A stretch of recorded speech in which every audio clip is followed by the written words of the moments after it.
also saw in Mandy's talk, there's a whole theory of tropicalizing positive spaces, or in this case, cluster varieties, and I'm going to tell you how that works. And from there, we're going to switch over and see some valuations appearing. And these are full rank valuations as we have seen them in Hind's talk. And then very similar to Hind's talk, we will see how we can make here the bridge to get to the tropical Grassmannian. And here it is again, the tropical Grassmannian in the sense of Gregner theory. So like the easiest tropicalization of the Grassmannian you can think of in terms of the Plücker ideal. Okay, so let's start with cluster varieties. And this is my setup. I'm sorry, there's going to be a few notations and definitions to set everything up. Please bear with me. If you are familiar, you can spend your time now in checking if I have typos in these definitions, and otherwise just well, listen to me. So we start with the lattice n. That's going to be some z to the r and its dual lattice m. And we're going to be interested specifically in the corresponding tori. So by Tn, I denote the torus that is just obtained by tensoring n with c star, and by Tm, the torus obtained by tensoring m with c star. And from these very basic ingredients, we will build up cluster varieties in a second. So we've seen mutation already appearing in Mandy's talk. And here's a very general formula and hopefully easy to digest of what mutation is.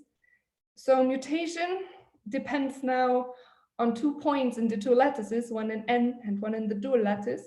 And it's going to be a birational map from the torus Tn to itself. And down here, you can see what it does on the level of function. So it's defined by this pullback, where we send a monomial z to the m to the expression that we see on the right. So here, z to the m is a monomial, m is a lattice point, and z to the m is, well, a monomial in r variables in this case. And we send it to this expression on the right. And the first thing, and quite an important thing to observe, is that we can swap n and m here. There's like the same definition works if we start with the lattice m, so we get a dual mutation, just that we would, to get a map, a birational map from the torus Tm to itself, we would have indices m and n swapped down here. And this duality also, all throughout cluster theory, it appears a lot.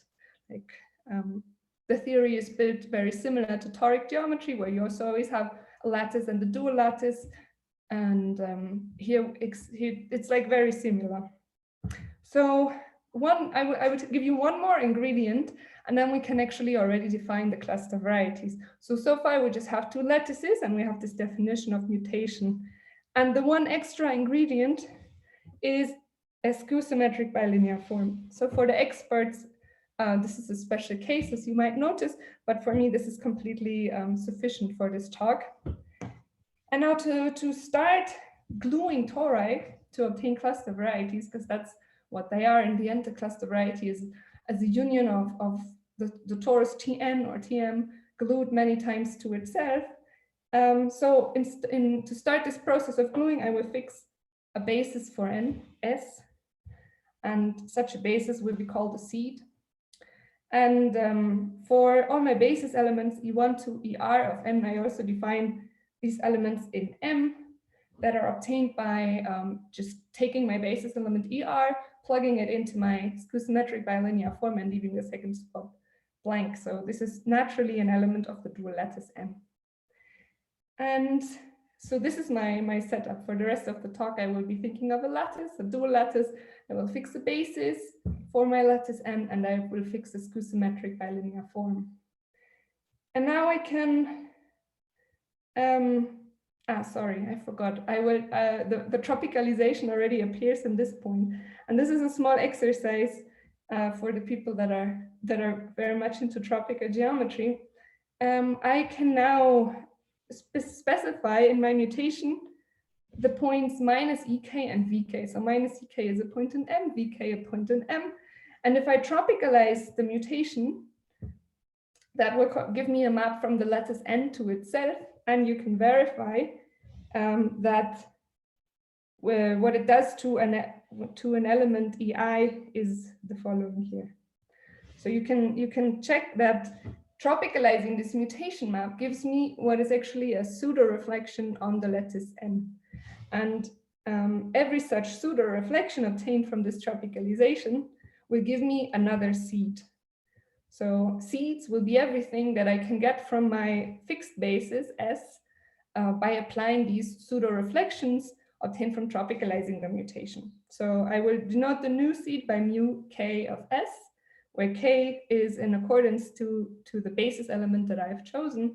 And then it's a new basis of n consisting of EI primes, and they have the following form. So the kth basis element just gets a minus sign, and the others change according to this formula. Okay, so now what I will do is I will take every such seed that I can obtain in this way, and for every such seed I will get a copy for my torus with already coordinates, because the dual basis corresponds to functions on my torus Tn, and this will allow me to glue. So here's the definition of the A-type cluster variety associated to the bilinear form and my initial basis that I have chosen at the start. It's a bunch of tori Tn, and I also record S down here, corresponding to a seed. And I glue these tori along the mutation map, where now I specify to only use mutations of this form. I'm sorry, there's a little typo here. The index here should be S prime. So I start with some seed S, and then I apply these pseudo reflections as many times as I can, and most of the time this will be infinite. And every new seed I obtain this way will be give me another torus in the chart for the A variety. And I will glue these tori along the birational maps obtained from the mutation down here. And that is saying, like, I glue them wherever my birational map is defined. So it's the biggest open subset of the torus where my birational map is defined will give me the part that I glue. And well, I already mentioned that duality is all over the place, and the first instance now here is that we can do the same thing or something similar, say, for the dual tori. So if I start with the torus Tm, and here again I have the same typo, then I can glue this torus also along birational map, where now I have to take the dual mutation. Oops. The dual mutation, and that is the mutation with respect to Vk and Dk. So I'm sorry for these kind of technical setup. Let me quickly show you an example of how this looks like. So this is the example in case A2. So what I mean by that is my bilinear form with respect to the basis E1, E2 is given by the matrix 0, 1, -1, 0. And my torus Tn, n tensor C star, is nothing but the spectrum of a Laurent polynomial ring, and the monomials that generate this ring have exponents that are dual basis elements. So the Fi is in M, and it's the dual basis to this basis S for N. So the first, in the positive orthant here, you just see the two initial generators, and then I start mutating, and these birational maps, for example, in the first case, when I apply the mutation mu2, you can see here the images, or better, the pre-images of what my birational maps do to these generators. And if I run through all possible seeds, I will get exactly this collection of 5 sets of coordinates, and for each of them, I will have a torus, and I glue them according to their coordinate systems that appear here. Okay, so let's get to the Grassmannian.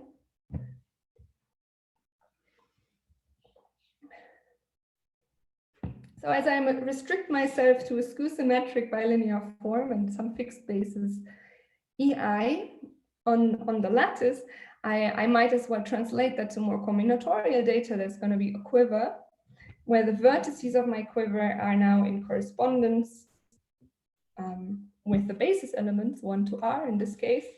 And my bracket of 2 basis elements tells me the number of arrows from some I to a vertex I to vertex j minus the number of arrows from j to I. So in this way, for example, the example we've just seen, the matrix 0, 1, minus 1, 0 with respect to the basis E1, E2 would correspond to the quiver 1 to 2. So that's why the example was called A2. And now for the Grassmannian, I will give you a specific quiver that looks like this. So it's very symmetric. That's why I've just written down some entries. We have vertices associated to little rectangles, and additionally the empty sets. Some of my vertices, I marked them in blue, and that is to remember that in my mutation process, I will never perform mutation in this direction. So I will have basis elements associated to all vertices, but I will never mutate in the blue directions. So they're also called frozen.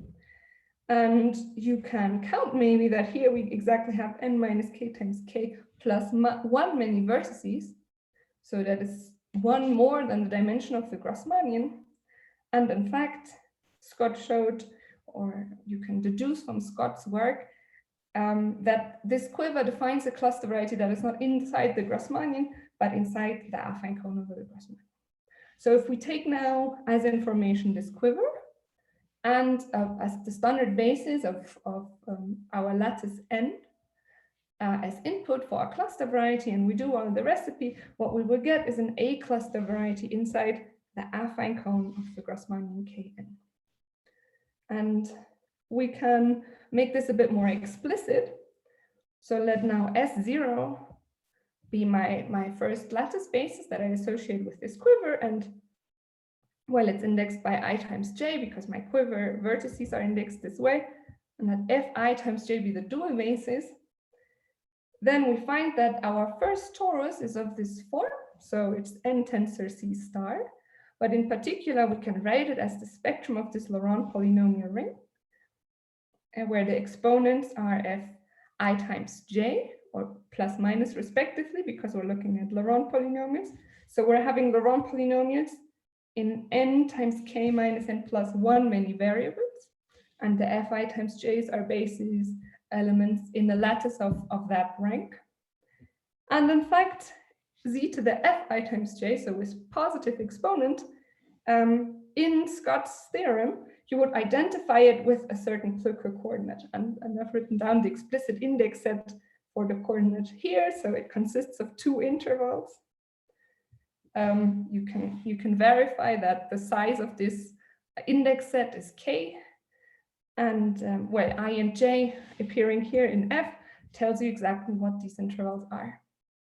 And where we've seen the Plücker embedding already in Hin's talk, but I've put it down here again as a reminder.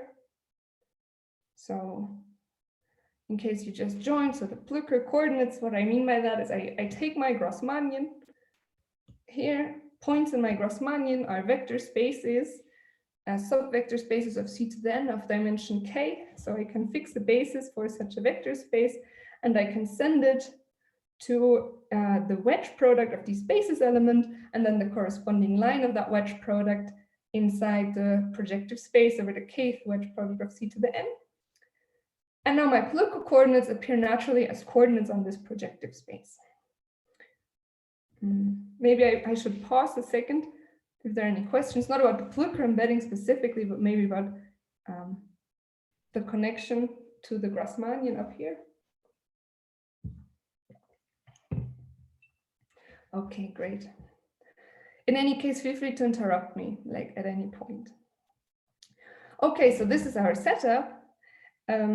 This defines now our A cluster variety inside the Grassmannian. It is not, or the affine cone. It is not all of this Grassmannian, but you can actually verify that it is the affine cone of the Grassmannian, and you devise a specific, remove a specific choice of anti-canonical divisor, and then you will get this A cluster variety. So let's move on and see how we can tropicalize cluster varieties. And for this, we will, it's actually quite straightforward. We'll just look again at the mutation formula. So this here was on the level of the rings, how I glue all my tori together. And the very simple observation is that this formula does not involve any minus sign.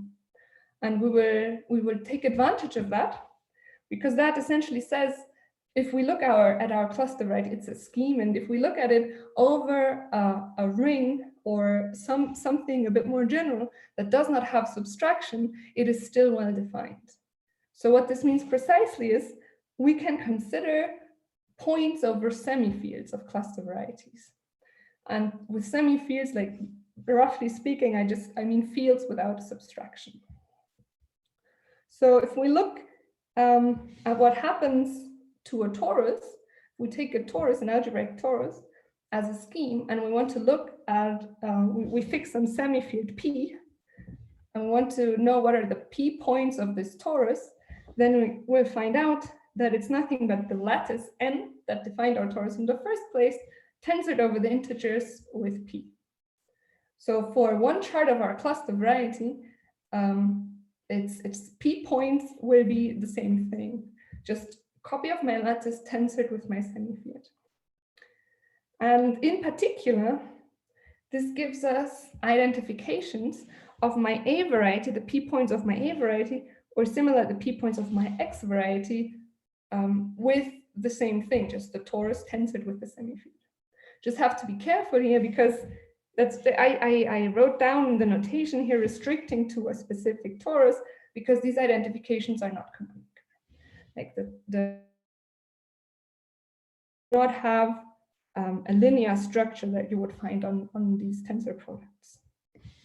But not canonically, we have these identifications, and we will take advantage of them as well. Now, the tropicalization of a cluster variety is semi-field points of the same cluster variety with this specific choice of semi-field, where that I denote by ZT. There's nothing but the integers with operations maximum and plus.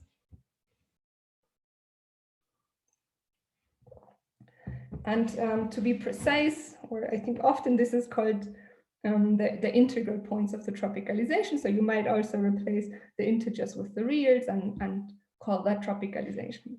But I will be specifically interested just in the integral points. Okay, so why do we do this? Like, why would you consider that? Maybe that question, I would not have to pose it in front of tropical geometers, but maybe for non-tropical geometers, it makes sense to ask this. And the reason here also comes from toric geometry and generalizations. So if we go back to just the torus, we can observe the following. So the torus Tn has its dual torus Tm. And if we look at the integer tropical points, or the tropicalization of this torus, we will find out that it's nothing but m tensored with z. Because here, in fact, the operations, we can neglect them. And what we end up with is, well, the lattice m itself, which is the dual lattice of n. And so we started with Tn, and tropicalizing the dual torus gives us the dual of n, which is also characters of Tn itself. I mean, this is all quite simple, but I try to put this in the language that is a bit more suggestive.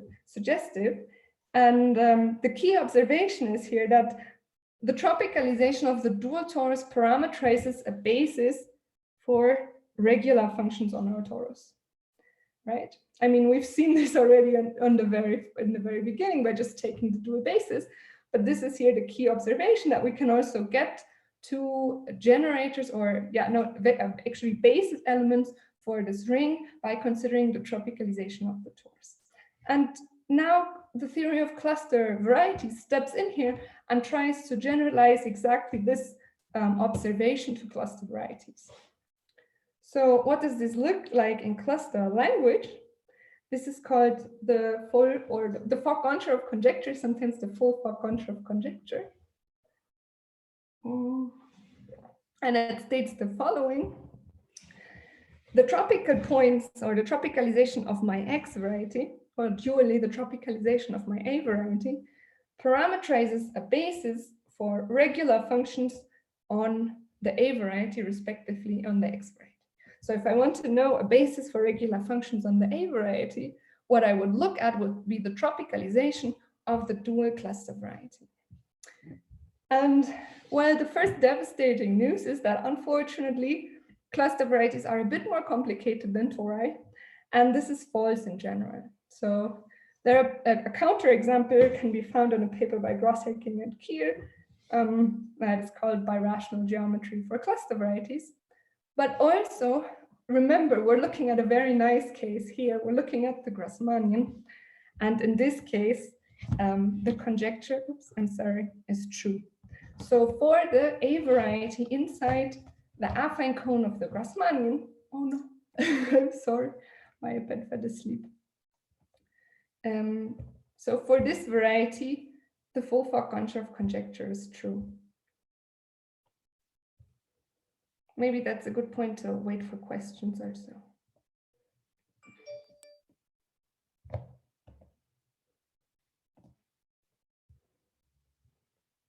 Okay, we are back. So to give this a bit of notation, we will denote now for the A variety inside the affine cone of the Grassmannian. The basis that we get here, it's called the Theta Basis. So probably at this point, it would be good to ask Mandy why this is called the Theta Basis. This comes from the mirror symmetry motivation behind all this theory. And we will denote this basis by a capital theta and its elements like as theta p's. And p, the index of such an element, such a basis element, is now a point in the tropicalization of my X variety. Okay. So now remember, I told you, when we tropicalize an A or an X variety, we get a non-canonical identification with the lattice. And now we will take advantage of this identification and we will introduce the following notation. So for a seed S, we write GS for the map that is exactly this identification. So on the left, we take a tropical point and we send it to the corresponding element in the lattice M with respect to our choice of seed S. And now we can make the following definition. If we're given a seed S and we take an element of the theta basis, then its image under this identification is called the G vector of the theta function with respect to our seed. So for cluster algebra people, this might be a bit of a different definition, but it agrees with Fomin and Zelevinsky's original definition when your theta function is a cluster monomial. Okay, and these G vectors are actually great. They have they carry lots of information of the basis element we're looking at, and they enable us to get to valuations. But before telling you about that, let's get back to the Grassmannian and just look at the valuations we might get out of there in the case of the Grassmannian. But this point also still works more generally. So now choose some seed S that is mutation equivalent to our initial seed. So S0 was the seed we associated with our quiver. And S is now some seed obtained by a sequence of these tropicalized mutations from S. And then we denote the corresponding basis by E prime I times J and F prime I times J for its dual. Now, F I times J or F prime I times J is a point in the tropical X space, as expected. And the corresponding monomial is a global regular function. That's because it's a regular function on one torus. And in fact, it is preserved by the mutation, and it is a global regular function on all of the A variety. And these are very specific elements of the theta basis. that are called cluster variables. So again, from a cluster point of view, this might be a bit of a weird definition of a cluster variable, but it agrees with the algebraic one, say, you would obtain. And great. So we have the following theorem that I should contribute to many people. So it was first defined and introduced by Fomin and Zelevinsky, and it was proven in some generality by them. And the final version, or like the most general version of this theorem, should be attributed to Gross Hacking Keel Kontsevich. And is the following: if we look now at the G vectors only for these cluster variables, so these very specific regular functions, then they form a simplicial fan. And this fan is called the G fan.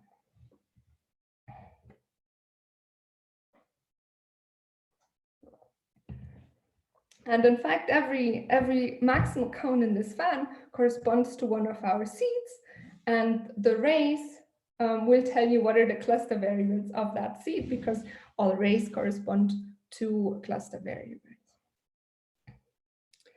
Okay, but we're gonna use G vectors now in a bit of a different way, getting to valuations. And this is an observation that holds in general. But here I'm gonna be talking about the Grassmannian. So a proposition that you can find in our still ongoing joint work with Mandy, Magui, and Nahira Chavez is the following. If we look at, for a seed S, the map from just the theta basis to M, where we send a theta basis element to its G vector, then this actually extends to a valuation on the ring of all regular functions on the A variety to the lattice M. And I denote it by this bold B, as it comes exactly from the just assignment of a basis element to its G vector. And I put here the reminder on what a valuation is, but I think we might not need it now because Hien already talked about this. So a valuation is a map from some algebra into a lattice, where on that lattice, Z to the R, I fix a total order. And I maybe should have included it already up here in the notation. There is a specific total order that makes this work, that I can define also from the cluster structure on my lattice M. And the evaluation should do the following things. If I look at a product of two elements of my algebra, they should, the valuation of the product should be the sum of the valuations. If I look at the sum, that should be greater or equal than the minimum of these two valuations. And I work over, yeah, Hien asked if I refine the dominance order. That's exactly what I'm doing. So if I work over a field with a trivial valuation. So the valuation of a constant times some element of my algebra is just the valuation of the element of the algebra. And yeah, so maybe just a quick thing about this total order up here. If you know what the dominance order is, then any refinement of the dominance order to a total order will work. So in fact, for this definition, that's a very special case, but for this valuation, we would not even need to specify a total order. But that's a very special feature of the dominance order and the cluster structure. Okay, so this is now our chance to pass to the tropical Grassmannian and the Gregner theory in the sense that we have seen in Hien's talk.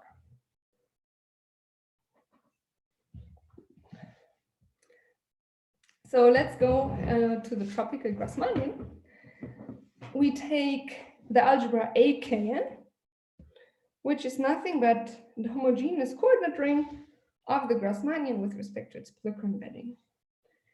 And so in particular, it is isomorphic to a polynomial ring in the Plücker coordinates on my projective space, mod out by the Plücker ideal. And now the tropical Grassmannian, as defined by Speyer and Sturmfels, is the following set. We look at all elements in R to the n choose k.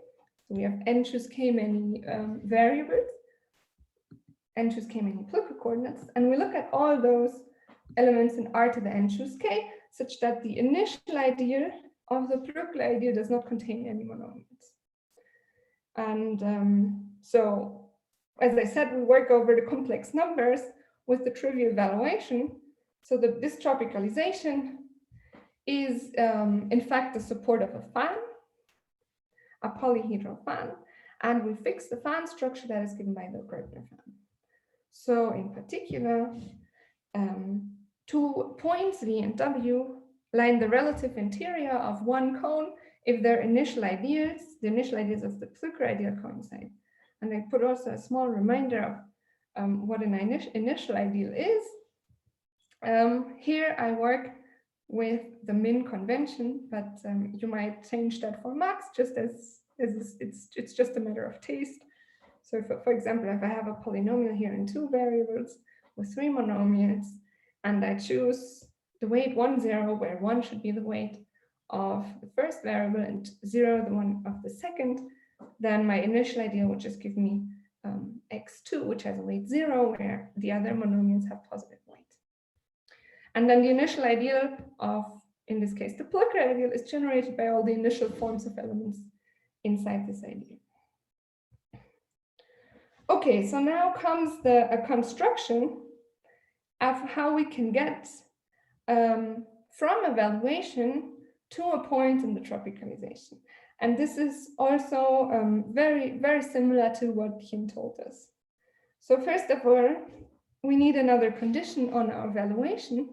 So our evaluation went to z to the r with some total order. And now we want to look at only evaluations that are a full rank. So the image of my evaluation will live in z to the r naturally, and it will have the structure of a semigroup due to the definition of evaluation. And we say that the evaluation is a full rank if the rank of the semigroup as a sub-semigroup of the lattice coincides with the Kroll dimension of my algebra. So now, if we have a presentation of our algebra as a quotient of some polynomial ring, we can construct from the evaluation a point in the tropicalization of this ideal. And we do that in 3 steps. So the first step is to consider the following matrix. R times n matrix. So R is the size of my lattice, n is the size of the number of my variables. And this matrix has columns that correspond to the valuations of my algebra generators that are now cosets of the variables in the polynomial ring. And then secondly, we do the following. We choose an order preserving projection. So that is a linear map from my lattice z to the r just to the integers, such that for certain elements in my lattice, when a and b, when a is smaller than b with respect to my total order, the image of a is smaller than the image of b just as integers. And the certain elements we look at here correspond to some Gregner basis of my ideal I. So every Gregner basis element will give me a set of inequalities that should be satisfied. And I think this trick appeared also a bit hidden maybe, but appeared in Kim's talks as well. It's like a very, very basic trick from Gregner theory, I would say. And well, now it's quite straightforward what our weight vector should be. It's gonna have as entries the images of my projection of the valuations of my variables, or well, the algebra generators. And then it's not too hard to see that this weight vector will in fact lie inside the tropicalization of the ideal I that I chose for my presentation, that I got for my presentation. Okay, so given all of this, I can state the following theorem. So now suppose I have a valuation from some algebra and so A should be an algebra and a domain to z to the r, and assume it is a full rank. Then the following are equivalent.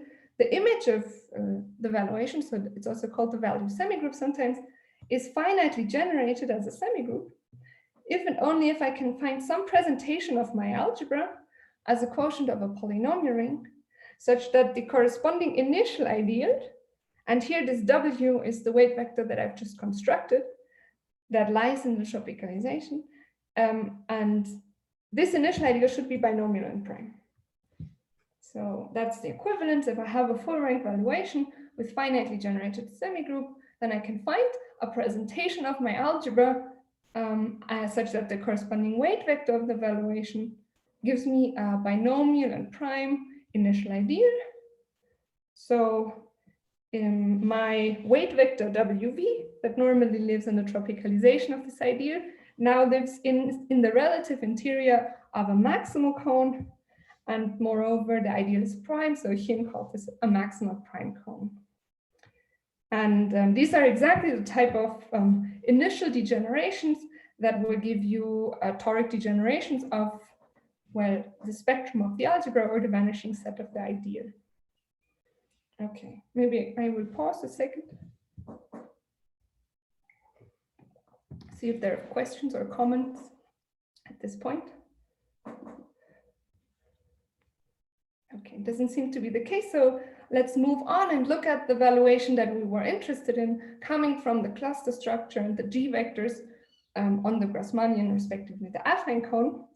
So the following proposition, you can get it as a combination of, well, first of all, our result that tells you this, this G vector, the G vectors give you a valuation, and secondly, you need to apply some results of Gross Hacking Keel and Kontsevich, but combined it's not hard to see that the value semigroup, so the image of this G vector valuation, if we restrict it to regular functions on the Grassmannian, so remember this G vector valuation was defined on regular functions of the A variety, regular functions of the affine cone.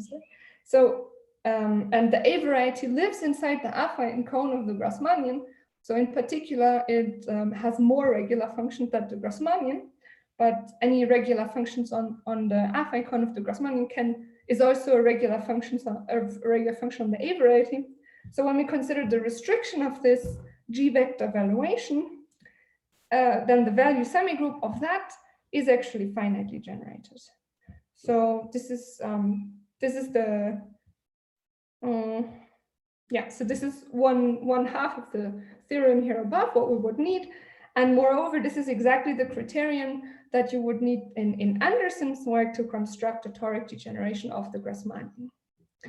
And moreover, if you would now take Anderson's work and construct a toric degeneration from this valuation, what you would find is a toric degeneration of Gross Hacking Keel Kontsevich, and that's exactly the GHKK part that we need in this theorem. So here's a natural question. Given any seed S now, what is this presentation that I should choose for the homogeneous cornered ring of the Grassmannian in the theorem? Because we had from the beginning, we had the Plücker ideal in mind as a presentation, but the Plücker ideal might not always work for this G vector valuation. So this is the point where it gets a bit interesting, and we have to explore a bit in the tropicalization of which idea we will end up now with this G vector valuation.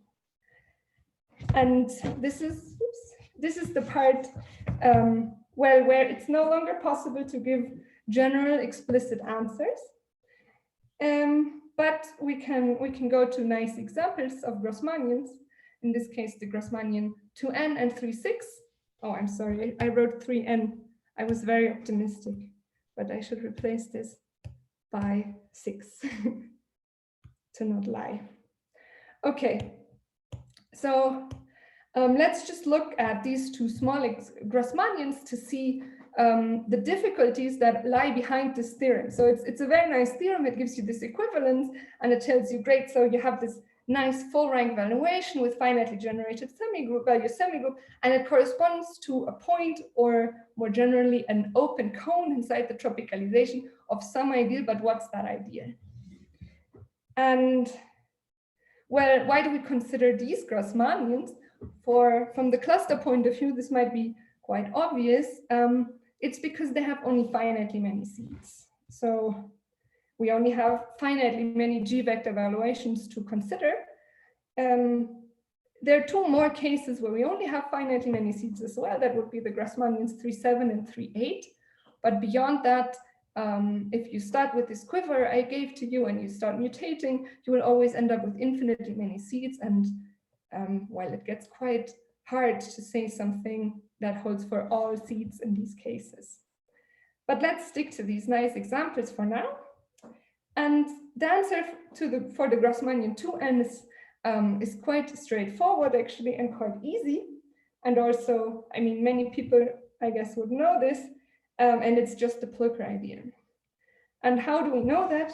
Well, in Speyer and Sturmfels' work on the tropical Grassmannian, they already showed that with respect to every maximal cone in the tropicalization of the Plücker ideal, the initial ideal of the Plücker ideal is binomial and prime.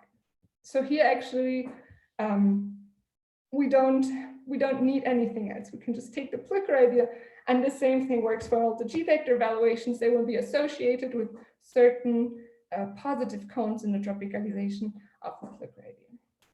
But this is no longer true for the Grassmannian 3.6. So if we consider the Grassmannian 3.6, there's the following fact. If we now run through all the seeds that we associate to this cluster variety A inside the affine cone of the Grassmannian 3.6, then we will find some points in the tropicalization of the Plücker ideal that we kind of want to associate with the G-vector evaluation for some other reasons, but this ideal will not be prime. So for the people of you who know, I think there's like two isomorphism classes of maximal cones in this tropicalization that have binomial initial ideals, but not prime. And so this cannot be the presentation of the algebra of the theorem, because our ideal certainly would be prime. Yeah, and I mean, the way to compute this weight vector, that makes sense for every presentation of the algebra, right? So we have the valuation defined on all of the algebra. We have some presentation that just gives us a certain choice of generators for the algebra, and we can compute the weight vector with respect to this choice. Okay, so but now there's like, yeah, maybe this is it's a bit bold to call this a theorem, but it's actually part of a bit of a bigger theorem that appears in joint work that's fortunately already on the archive with Fatimi Mohammadi and Alfredo Najera Chavez, and that it says the following. So for the Grassmannian 3.6, we can find an embedding into a weighted projective space with 22 variables, where we assign weight 1 to the first 20 and weight 2 to the last 2, such that the weighted homogeneous coordinate ring is the following. It's a quotient by now. Well, what are my coordinates on this weighted projective space? It's the Plücker coordinates, the 20 Plücker coordinates I had from before, and 2 more coordinates x and y. So these would be the 2 more cluster variables I have for this cluster algebra. And the quotient is still isomorphic to the homogeneous coordinate ring of the Grassmannian with respect to its Plücker embedding. And if we now work with this presentation of the algebra, then we will find that for every seed, this initial ideal is binomial and prime. So for the Grassmannian 3.6, this is the presentation of the algebra, equivalently the embedding of the Grassmannian that you would want to work with to find maximal cones in a tropicalization corresponding to the G-vector valuations. And I think I will finish a bit early, but that's probably good being the last speaker. Here's some computational fun facts for your interest. This is how the picture looks like for the Grassmannian 3.6. So we have the Plücker ideal here, I3.6. Its tropicalization is known already since the work of Speyer and Sturmfels, and if you look into their paper, you will find that they identify 1,035 maximal cones in this tropicalization, 990 of which are prime. And I've written down also, although I haven't defined it just for the people who know, I've written down these the number of positive cones and the number of prime positive cones as well. And well, there are 50 and 46 of those. And if we now go to the ideal J from above, well, unfortunately, we could not compute the tropicalization of all of this ideal, but we could compute its positive part, and we verified that all the positive cones are prime, or the maximal positive cones. And in fact, these 50 cones here, these 50 prime cones, are exactly the ones that you need to identify with the G vectors. And moreover, this positive subfan of the tropicalization is combinatorially equivalent to the G fan. And well, the G fan, as I defined it, was depending on the seed, and that will always be the case from the cluster structure. We saw already in Mandy's picture that so the G fan, oh, I should have mentioned, maybe it's a subfan of the scattering diagram, and it depends, it looks different for different seeds, but here, in fact, any seed, like the G fan for any seed, is combinatorially equivalent to this subfan. So it's like a seed-independent realization of the cluster complex, if you like. And now, just because I know that Hin was talking about the flag variety, I put the same small table for the flag variety. So Hin called this ideal IN PLN, I think, for the Plücker ideal. And while the tropicalization of the Plücker ideal for the flag was already known, that was this joint work with Mincheva, Mohammadi, and Lambolia, where we identified these numbers. So we have 78 maximal cones, 72 of them are prime, but 14 positive maximal cones, and 12 of them are prime. And now for the ideal J4, that's analogous. So you can also use the cluster structure of the flag variety to find like a modified embedding of the flag variety. And then you get these numbers. And again, you can observe that the positive part consists only of prime cones. And in fact, this number 14 is the number of seeds you have in this case. Okay, so thank you very much for your attention. And I will leave you with some references.